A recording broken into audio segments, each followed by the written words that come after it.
Ebola is viral infection, and it's important because it has huge death rate. In some outbreaks, Ebola has 90% of death rate.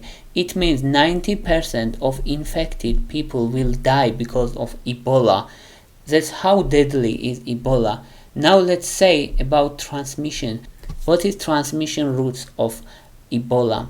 First is animals. Ebola can be transmitted through bats and primates and body fluids of infected person. These body fluids can be blood, saliva, sweat, or feces. So if person will touch these body fluids from infected person and then touch his nose, mouth, or eyes, then this person will be infected. And symptom will occur after 8 to 10 days usually, but it can be sooner or longer, but usually it's 8 to 10 days. And most important symptom is severe fever, severe fatigue, muscle pain, headache, and sore throat. But most important is sudden and severe fever. It's important symptom, especially if person lives areas where Ebola is endemic and where Ebola outbreaks occurs.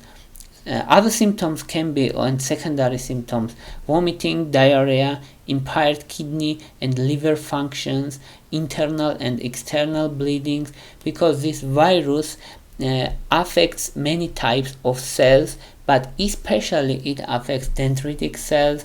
Dendritic cells are one of the first line of our immune system, and it infects and damages these cells and spread inflammation in whole body. And in infected person's body there is widespread inflammation, and this inflammation causes bleeding also in different ways. One way can be disseminated coagulation because inflammation. Second can be damage of liver cells and impaired production of coagulation proteins, and widespread inflammation also. So it can cause different types of symptoms.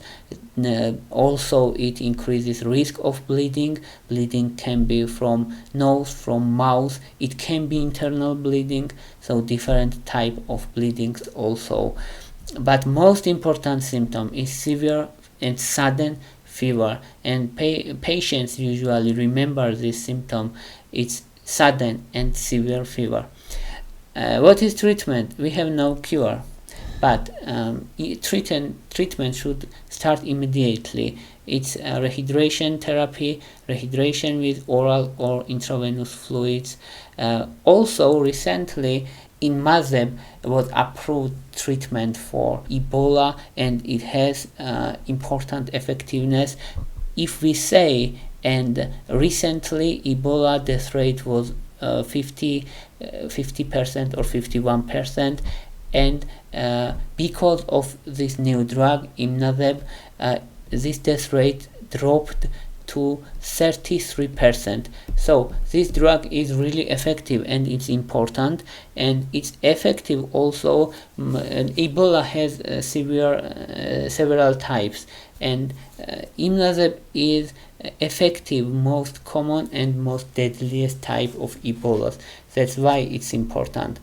So we have also vaccine, and vaccine has high effectiveness also. Vaccine effectiveness is 97%, and it's important and huge effectiveness also. And this vaccine is also effective, most deadliest type of Ebola. Now let's say about differential diagnosis. These symptoms can mimic different disease, including malaria, typhoid fever, severe sepsis, leptospirosis, and other viral hemorrhagic fevers. So we should make differential diagnosis, and gold standard of diagnosis is RT-PCR testing. So in blood we try to detect virus RNA. That's diagnosis. And there is important several facts that Ebola was named because of river Ebola in Congo, because first noticed outbreaks was identified there, this region. That's why it is called Ebola. And Ebola virus can persist in certain body fluids like semen, and for example, person is survival from Ebola, potentially he can cause new infections even he already recovered. That's why it's important. That's all I wanted to say. Thank you for your interest. Thank you for your watching. If you like my videos, please thumbs up. If you like my channel, please subscribe. Thank you very much. Bye for now.